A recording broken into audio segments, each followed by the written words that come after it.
네, 잠언서 23장 22에서 26절까지인데요. 우리가 잘 아는 내 부모를 공경하라, 내 부모를 기쁘게 하라, 이런 제목을 가지고 말씀을 드리겠습니다. 오늘 이야기는 여러분들이 다 아는 이야기죠. 그죠? 그래서 우리 스스로 마음속에 다시 한번 정리해보고, 제가 질문하고 여러분들이 또 대답하고 스스로 여러분들 마음속에 나는 잘하고 있는지 그런 생각을 하는 그런 시간을 가졌으면 참 좋겠습니다. 1953년도에 우리 한국 전쟁이 끝났잖아요. 근데요, 전쟁이 끝나고서 세계 여러 나라의 저명한 사회학자들이 우리나라를 찾았어요. 전쟁이 끝나고. 뭔가 특별한 게 있다는 거예요, 우리나라에. 그래서 어떤 목적을 가지고 우리나라에 다녀간 일이 있었거든요. 53년에 끝나고 그 한참 후겠죠. 이 전쟁이 치르고 나면요, 몇 가지 현상이 일어나요. 후유증이라고 하잖아. 전쟁의 후유증. 그 첫 번째가 뭐냐면 전염병이래요. 사람이 많이 죽잖아요. 그리고 위생적으로 너무 열악하잖아요. 막 시체들 썩고 여러 가지 복잡하고 쑥대박이 됐으니까 전염병이 참 많이 일어난대요. 그래서 오히려 통계를 보면 총 맞아 죽은 사람보다도 전염병으로 죽은 사람 더 많다는 그런 통계가 더 많아요. 첫 번째 전염병이 일어나고요. 두 번째 정신 이상자들이 이렇게 많대요. 도는 사람들. 트라우마가 엄청날 거 아니에요. 그 공포 얼마나, 그죠? 이런 것들이 너무 많으니까 정신 이상자들이 너무 많대요. 또 세 번째는 어떤 게 있냐면 베이비 붐이 일어난다는 거죠. 전쟁이 끝나고 나면 사람이 없잖아요. 그래서 애들 많이 남는다는 거죠. 그래서 여기서 태어나는 말이 베이비 부모, 이하를 붙여갖고 그런 얘기를 하잖아요. 베이비 붐 시대에 태어나는 사람들. 우리나라도 베이비 부모 세대가 있잖아요. 1955년부터 63년까지를 얘기해요. 엄청나게 많이 태어났죠. 그래갖고 우리나라도 엄청나게 태어났기 때문에 62년부터 내가 조사를 해봤더니 62년부터 산하 제한을 해버려요. 그때부터. 너무 많이 난다. 이거 큰일 났다. 그래서 생긴 구어들이 많죠. 여러분 잘 알 거예요. 처음에는 그냥 좀 약했어요. 이런 거죠. 덮어놓고 낳다 보면 거짓골 못 면한다. 좀 그만 좀 낳아라. 이게 안 되니까 아들, 딸 구별 말고 둘만 낳아 잘 기르자. 그래도 계속 낳아. 그러니까 또 강화돼요. 잘 키운 딸 하나, 열아들 안 부럽다. 이것도 안 돼. 그러니까 마지막에 어떤 구가 있냐면 한 집 건너 하나 낳자. 이렇게까지 이제 얘기하죠. 지금은 참 부럽죠. 그 당시에. 이 당시에 태어난 사람들이 720만 명이래요. 우리나라 어쩌면 경제주의의 주축이고 교회 일꾼들이 참 많아요. 그에 따라서. 이런 거죠. 하여간 애들이 엄청나게 태어나는데 이제 학자들이 찾은 이유는 전쟁이 끝나고 나서 우리나라의 베이비 붐은 막 일어났는데 정신병자라든지 기형아 발병률이 없는 거예요. 현저히 낮고 일상적인 거예요. 전문가들 눈에는 이게 신기한 거예요. 왜 이 나라는 그럴까? 그래갖고 이 사람들이 한국에 왔다는 거 아니에요. 이들이 이제 조사를 했는데 도시보다도 지방을 돌아다니면서 조사를 하게 돼요. 어느 마을에 이제 그 보고서에 보면 어느 마을에 이제 조사를 하러 갔어요. 근데 그 마을에 두 가지 장면이 딱 보여요. 첫 번째는 어느 시골집, 초라한 시골집에 갔는데 그 마루에서 할아버지와 그 손자가 둘이 밥을 먹고 있어요.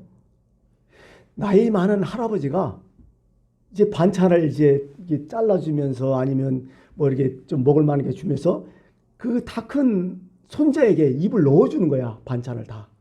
이거 먹고 저거 먹고 꼭꼭 씹어 먹어라. 여러 가지 많은 얘기를 하면서 정성스럽게 아이한테 뭘 먹여주는 거야. 그런데 아이는 이게 요즘 애들은 좀 불편하겠지만 옛날에 이게 불편할 것 같지만 전혀 그렇지 않고 꺼리낌 없이 다 받아먹는 거야. 할머니가 이제 반찬을 골라주면서 자기 한 입, 그 젓가락으로 또 손자한테 한 입. 아무 일 없어. 너무 좋아해. 그걸 딱 본 거예요. 또 두 번째는 뭘 봤냐면 한 여인이 옛날에는 아랫들이 다 벗겨놨잖아요. 그죠? 우리 생각을 해봐요. 한 여인이 아랫들이 다 벗겨놓은 참 옷 하나 윗돌이 헐렁한 옷 하나 입은 아이를 등에 업어요. 그러고 머리에는 큰 짐을 지고, 그죠? 아이는 또 뒤에서 업고 가고, 아이가 또 처질까봐 한 손으로는 아이의 엉덩이를 치켜들고, 근데 그 아이가 자고 있는 거야, 뒤에서. 애가 자고 있는 모습이 어때요? 아이가 뒤로 젖혀진 거야. 그 뜨거운 햇빛 아래서. 코에는 콧물이 나오는데 거기는 파리가 들러붙고. 그래도 그 편하게 아이가 자고 있는 거야. 그 모습에 그 학자들이 감동된 거죠. 얼마나 불편하겠어, 우리가 볼 때. 뭐 저렇게 사나. 근데 어머니 몸에서 아이가 달라붙어서 편안하게 자고 있는 모습이 거기서 딱 나오는 거야. 그러면서 조사 다 끝나고 이유를 알았다고 해서 본국으로 다 돌아갔대요. 우리나라에 있는 독특한 모습, 오직 한국에만 있는 모습, 바로 이런 모습이라는 거예요. 그래서 정신병자와 기형아 발병률이 많이 적었노라고 지금 보고서가 다 옛날에 다 나와 있습니다. 그 미래학자 토인비는 그렇게 얘기해요. 세계에서 가장 아름다운 가족 계획은 한국에 있다. 가족의 모습이 한국에 있다고 토인비가 딱 얘기를 했어요. 어떻게 보면 우리나라 한국은 참 독특한 나라예요. 이런 거 보면. 그죠? 명절마다 민족의 대이동이 막 시작되잖아. 이런 나라 얼마 없어요. 제사 지낼 때 찾아오고, 어떤 생신이라고도 찾아오고, 무슨 일이라고 찾아오고, 자꾸 부모님을 많이 뵙고, 그랬단 말이죠. 근데 요즘은 이게 점차 사라지죠. 희한하게요. 그러면서 어른들은 옛날에 참 좋았다. 요즘도 명절 되면 그게 막 한가하던 그 촌동네가 명절 되면 막 차들 많이 있고 막 코가 차나워서 우글복적하잖아요. 외국 눈에 볼 때는 참 신기한 거예요, 이런 것들이. 독특한 한국인의 정서와 가족이었다는 거죠. 이게 한국의 세계에 내세울 수 있는 하나의 중요한 모습이라는 거죠. 그래서 우리 것은 좋은 것이요, 뭐 이런 게 나오는 거죠. 예. 옛날에 이제 전쟁을 많이 했잖아요. 어떻게 하면 세계 역사는 전쟁의 역사잖아요. 옛날에 전쟁은 뭘 때문에 전쟁 많이 한 것 같아요? 거의 다 영토 전쟁이었어요. 초창기 전쟁은. 영토 확장. 그죠? 그래서 분쟁이 끝날 일이 없어요. 10만 세면 다 공격하는 거예요. 딴 나 쳐들어가고 더 많은 땅을 하기 위해서. 그리고 점점 이제 시대가 지나면서 현대로 자꾸 오면서 어떤 전쟁이 있었냐면 이념 전쟁이 있어요. 이데올로기 전쟁. 물론 여기서는 종교 전쟁도 포함돼요. 여러 가지 종교 문제 때문에. 동강과 서양의 이념 분쟁이랄지, 뭐 자본주의와 사회주의의 이념 분쟁이랄지. 그래서 미소 냉전 시대가 시작됐고 여러 가지 뭐 이데올로기가 시작된 그런 전쟁이 또 있었죠.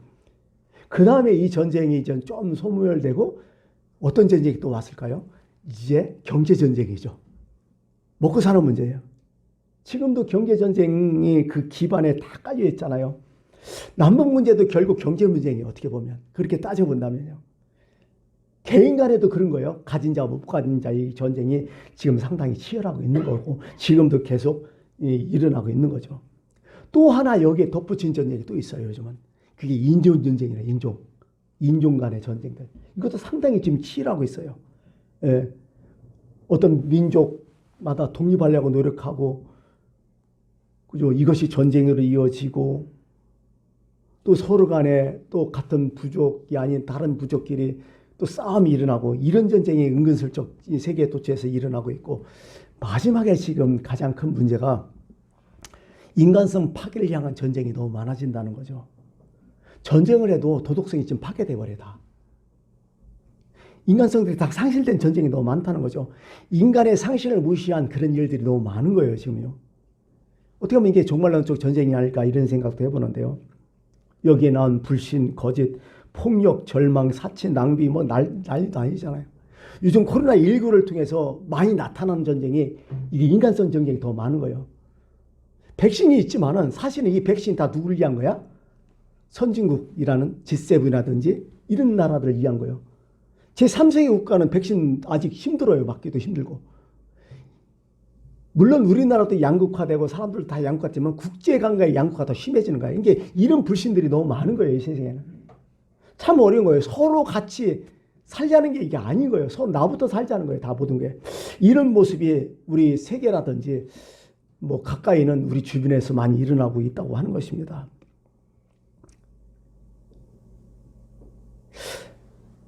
사회의 근간을 잃은 게 뭐냐? 동양에서는 딱 두 가지를 얘기하죠. 가화만사성이다. 그런 얘기하죠. 가정이 화목하여 모든 것이 잘 된다. 가족 중심이죠. 수신, 제가, 치국, 평천하 얘기잖아요. 내 자신을 갈고 닦고 또 자기 가족을 잘 다스려야 군주가 나라를 잘 다루다. 그것도 가족 중심이란 말이죠. 근데 오늘 아쉽게도 동양이나 서양이나 다 가족이 다 파괴돼 버리잖아요. 그래서 학자들은 그래요. 지금 일어나는 모든 작고 큰 범죄들이 거의 다 가족부터 시작되는 게 거의 태반이라는 거예요. 이 원인을 조사해 보면. 가족부터 시작되는데 요즘 사회 발전해 갖고 기술, 지식은 넘쳐나지만은 그에 따라서 서로 나누는 어진 마음, 아량, 배려 이런 거 자꾸 줄어든다는 얘기죠. 여기서 이상한 종족들이 생겨나고 여기서 인간성이 파괴되고 사회가 이렇게 변질된다. 이런 학자들이 연구 보고서를 지금 내놓고 있습니다. 효도하면 복 받는다. 맞는 얘기죠. 성경에서 그렇게 얘기하고요. 그것은 뭐 율법에도 나와요. 토라라는 모세 오경에도 나오죠. 신명기 5장 16절에 나오죠. 내 하나님 여호와께서 명령한 대로 내 부모를 공경하라. 그리하면 내 하나님 여호와가 내게 준 땅에서 생명이 길고 복을 누리라. 구약이나 신약 똑같은 말씀이에요. 이게 수천 년 흘러도 이건 똑같다는 얘기요. 이 불변이란 말이죠. 오늘 또 말씀에는 효도하면 지혜로워진다고 또 얘기해요. 효도 안 하는 놈들이 어리석어진다. 그런 얘기를 하는 거죠. 그리고 부모에게 또 청중하라는 얘기도 많이 해요. 22절 너 낳은 아비에게 청중하고 내 늙은 어미를 경히 여기지 말라. 부모를 가볍게 여기지 말라. 청중해라. 이스라엘 민족이 뭐 우수하다, 강하다고 얘기하자면 뭐가 강하겠어요? 첫 번째는 자기 조상, 자기 부모의 전승을 되게 소중히 여겨요. 지금도 이스라엘은 전통적으로 뭐요? 탈무드가 있잖아요. 미시나 미드라시 이런 것들을 거기에 절대적으로 둬요. 그건 진리다. 이건 변치 말자. 그 지식들이 자꾸 축축해 놓는 거야. 그걸 그들은 믿고 따라가는 거야. 순종하는 거야. 그게 어디 가나 그 믿고 순종하면서 그 지역에 적응을 참 잘하는 거죠. 그래서 강하고 우수한 민족이다. 이렇게 얘기를 하고 있는 것입니다. 우리 상식적으로 한번 생각해 봐요. 이제 질문할게요. 우리가 부모를 공경할 이유가 뭘까? 왜 공경해야? 그 이유가 뭐냐? 너무 상식적인 거잖아요. 일단은 나를 낳아줬어요. 세상에 내가 태어난 것은 부모 외에는 없잖아요.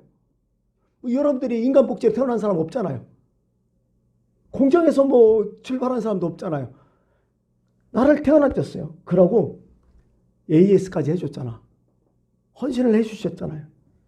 내게 가장 영향을 끼친 분이잖아. 좋은 의미에서. 그러므로 공경해야 된다는 거죠. 두 번째는 일단은 나의 가장 인생의 선배야. 일단은 나보다 뭔가 지혜로워요. 현재는 부모님을 인정하지 않겠지만 나이 먹으면 먹을수록 점점 부모님이 지혜롭다. 역시 부모님이다. 이런 느낌 들잖아요. 아직 젊어서 건방질 때는 모르지만 나이 먹으면 또 알잖아요. 세 번째는 세상에서 누가 나를 가장 사랑하겠어요? 하나님 외에는 부모님이잖아요. 부모처럼 지고한 사람 또 없잖아요. 시기질도 딱 없는 관계가 부모와 자식 관계 아니야. 가장 순수한 사랑이고요. 어떻게 보면 절대적인 사랑이잖아요. 또 한 가지 마지막에 한 가지 낀다면 나에 대한 기대를 최고 많이 갖고 있는 분이 부모야 또. 그죠? 누구도 설명 못해 이건. 끝까지 기대를 저버리지 않는 분이 바로 부모라는 거야. 그래서 부모를 공경할 이유가 있다는 거야. 우리나라에서 그러니까 효라는 것은 세계 유산이 어떻게 보면 유네스코에 등록도 돼야 돼 이건. 근데 아직 못 되고 있지만은 우리나라에서 전통적으로 효를 뭘로 생각했나 한번 생각해 봤어요. 첫 번째, 효를 하려면 6가지가 있어야 된다는 거예요. 첫 번째가 뭐냐? 일단 건강하라는 거예요. 부모 앞에서 아픈 것은 그 불효라는 거예요. 건강하다. 부모보다 먼저 죽거나 알아놓으면 그건 불효라는 거예요. 일단 네 몸 챙기라는 거예요. 건강해라. 두 번째는 뭐냐면 당연히 봉양해라. 부모가 이제 나이 먹으면 힘이 없잖아요. 그렇게 키웠으니까 네가 담당해라. 부식감이 없도록 해주라. 잘 봉양해야 된다. 그러니까 내가 건강하고, 두 번째는 봉양을 해야 되고, 세 번째는 양지해야 된다는 건데, 양지가 뭐냐면 부모님의 뜻을 헤아려서 몸소 실천하는 거야. 부모의 뜻이 뭔지 잘 알지 않느냐. 부모가 기뻐하는 거, 즐거워하는 거, 그것 좀 해주라, 해드리라. 이게 효도다. 그리고 네 번째는 공대해라. 이게 무슨냐면 늘 부모님 앞에서요, 표정을 밝게 하라. 이런 얘기야. 부모님의 만나면 어떻게 맨날 찡그리고 맨날 화풀이하고 예민해 있으면 그거 사실 힘들잖아요. 아무리 어려워도 부모님 앞에서는 기쁜 얼굴 해라. 내 얼굴 보면서 내 모습 보면서 근심 갖게 하면 그건 불효다. 이런 얘기를 다 하는 거죠. 그 다음에 다섯 번째는 부모님께 욕이 가지 않게 좀 해라. 부모에게 이름 욕이 가면 그건 불효다. 당연한 얘기죠. 예. 여섯 번째는 입신양명해야 된다. 사회에 존경받아야 된다. 네 집 아들이냐 칭찬해야 된다. 뭐 조선사회이기 때문에 뼈대 있는 집안을 만들어야 된다. 이런 얘기겠죠. 요즘 동네마다 가끔 보면 시골이죠. 현수막 걸리잖아요. 누구누구의 차 뭐뭐뭐 합격. 이렇게 우리는 그 촌스럽다 생각하지만 그러나 그 집 부모님은 상당히 잘하서 갈 것 같아요. 효도한 거죠. 뭐. 그렇죠? 뭐 이런 거죠. 이런 거 해라. 이게 우리나라 전통의 효의 조건이요. 뭐라고요? 건강, 봉양, 부모님의 뜻을 헤아리고, 세 번째 부모님 앞에서 늘 부드럽게 대해야 되고, 다섯 번째 부모님의 유혹이 돌아가지 않게 되고, 입신양명해야 된다. 이런 게 우리의 전통적인 효의 개념이었다는 거죠. 오늘 본문은 뭐예요? 성경을 한마디로 오늘 부모님께 효도하는 것은 여러 가지 있지만은 오늘 성경에서 가장 강력하게 규정하는 것은 야, 부모님을 즐겁게 좀 해드리라. 부모님께 좀 기쁨을 드리라. 이게 효도다. 이런 얘기죠. 예. 즐거움을 드려야 된다. 내가 이 자식 낳았다. 부모님께 보람을 느껴야 된다. 그래, 자식 참 잘났어. 내가 가진 거 배운 것 없지만은 자식은 정말 내가 잘났다. 세상에서 정말 내가 잘한 일은 자식 낳은 거다. 이게 효도라는 거예요. 오늘 성경 말씀 간단하게 이제 추적하면 그게 부모의 즐거움이라는 거죠. 그리고 또 한 가지 덧붙인다면 말씀에서 물론 여러 가지 물질도 많이 드리겠지만 그러나 물질지는 뭘 드려라? 마음을 드리라. 마음을 드려야, 정성과 마음을 드려야 진짜 이게 효도라는 거죠. 이 말씀을 여기 하고 있는 것입니다. 그렇다면 오늘 부모님을 공경하는 방법은 뭐 있을까? 뭐 효를 연구하는 학자들이 그런 얘기를 해요. 뭐 5가지 요건이 있다. 첫 번째, 부모님을 정말 잘 공경하려고 효도를 하려면 뭐 하냐? 우선 자주 배워라. 이런 얘기죠. 자주 배운 자식이 진짜 효자는 거예요. 아무리 잘 기르고 뭐하고 막 성공했어도 부모님 뵙지 않고 뭐 그냥 돌아가시려고 온다면 무슨 효도에게 무슨 의미가 있어요? 어쨌든 부모님을 자주 배워라. 옛날엔 조석간에 아침 저녁으로 부모님을 뵀잖아요. 근데 요즘 그러지 못하잖아요. 어쩌다가 한두 번 그런 찾아뵙는 그런 모습이 되는데 어쨌든 지금도 그렇대요. 부모님을 자주 뵙는 것이 그게 효도다. 저희 어머니도 돌아가실 때 하루에도 안 찾아가면 그 다음날 오면 막 어머니가 되게 서운해 하시더라고요. 모르겠어요. 하루에 한 번은 갔어야 돼. 오래간만에 가면 큰일 나요. 그렇더라고요. 그냥 아무것도 없어. 가서 있어주면 그냥 좋아하시더라고요. 그런 거 보면 참 부모님을 찾아뵙는 게 참 그렇지 않을까 이런 생각하고. 여기 또 한 가지는 손을 좀 잡아드리라는 거야. 실질적으로 연구가 있는데요. 사람의 손에는 감촉이 한 500만 개가 있다네요. 그래가지고 이 환자들이나 어려운 사람들한테 손을 잡아드리는 게 별거 아니라는 거예요. 그게 대단히 중요하다는 거예요. 이것 때문에 엄청나게 몸에 활성화가 일어난다는 얘기죠. 환자를 만져주며 쓰다듬어주며 이런 모습들, 이게 엄청나게 치료의 효과가 크대요. 빨리 회복된다는 거예요. 실질적으로 연구해 갖고 그렇게 나타났대요. 만지는 그룹, 만지지 않는 그룹이 확실히 차이가 났다는 거죠. 어렸을 때 우리 어머니, 부모님 스킨십 참 많이 했잖아요. 그죠? 이쁘다고 막 뽀뽀하고 뭐하고. 나이 들으면 어린이가 된다잖아요. 애들이 된다잖아요. 근데 나이 들어서 스킨십이 거의 없어진다는 거야. 나이 먹은 사람 안 그런다 하잖아요. 그죠? 갓난할 때는 안아주고 뭘 다 해도 없다는 거예요. 근데 나이 들수록 70, 80 넘어갈수록 스킨십을 많이 하라는 거야. 부모님한테. 막 괜히 끌어안고 말이야. 예, 막 포옹하면서 막 주물르면서 이렇게 뭐 하면서 막 이게 되게 중요하다는 얘기죠. 그게 효도라는 거야, 이게. 예. 이게 사람이라는 그런 것 같아요. 갓난아이가 태어나서 갓난아이가 죽는 것 같아요. 정신적으로도. 그래서 나이 먹으면 그냥 인사하고 뭐 이거보다도 손을 어루만지며 참 가끔 그런 걸 보잖아요. 우리도. 다 큰 아들이 부모님 연로하신 손 만져주면서 어머니 어떠세요? 막 등도 쓰다듬으면서 어떠세요? 참 그게 효도라는 거죠. 그렇게 많이 하라는 거죠. 어떤 분이 그래요. 흔히들 72살하고 12살은 정신연령이 같대요. 그런 연구 결과가 있더라고요. 그래서 노인의 마음은 어린아이 마음 같다. 어린아이지만 공경하는 마음으로 어린아이에 대해서 그렇게 좀 살갑게 좀 해드리라. 그런 얘기를 하는 거죠. 두 번째는요, 뭐가 효도냐, 좀 대화하는 것이 효도래요. 말 못하는 거 잘 미칠 것 같아요. 특히 이런 경우가 많잖아요. 그 가족들이 외국으로 이민 갔어. 근데 애들은 영어권에 간다면 영어 막 금방 배우잖아. 학교 다니고 막. 그 집에 와서 지네도 영어 쓰고. 집에서는 말할 사람이 없는 거예요. 자기 자식들 뭐 며느리까지 나가서 직장 생활하고 자기 혼자 집에 있고 애들 들어오면 영어 쓰고 말을 못하는 거예요. 물론 그래서 외국 가면 교회에 많이 출석한다잖아요. 무조건 신자 된다는 거 아니야. 왜? 거기 가면 한국 사람끼리 노인들끼리 대화하니까 말 못하는 병이 엄청나다는 거야. 그래서 노인일수록 말벗이 중요하다는 거야. 말할 상대가. 그거 없으면 뭐야. 하다 보면 들에는 꽃 보고 얘기하고 나무 보고 얘기하고 뭐 오죽 답답하면 그러겠냐고. 말벗이 중요하다는 얘기죠. 그게 말 못하게 하는 게 큰 불이라는 거야. 세 번째는 뭐냐면 부모의 높은 가치를 인정해 드리라는 거야. 애들 보면 그러잖아요. 막 칭찬하잖아요. 너 참 훌륭하다. 야, 너 장하다. 이렇게 하잖아요. 부모한테도 그렇게 하라는 얘기야. 근데 어떻게 해요? 부모한테 우리가 부모님 잘못하면 주눅 들게 만들면 많이 그랬지만 뭐 이렇게 하냐고 하지 말라는 거야. 꼭 애들한테 하면 자존감이 내려가시 똑같다는 거예요. 부모님한테도.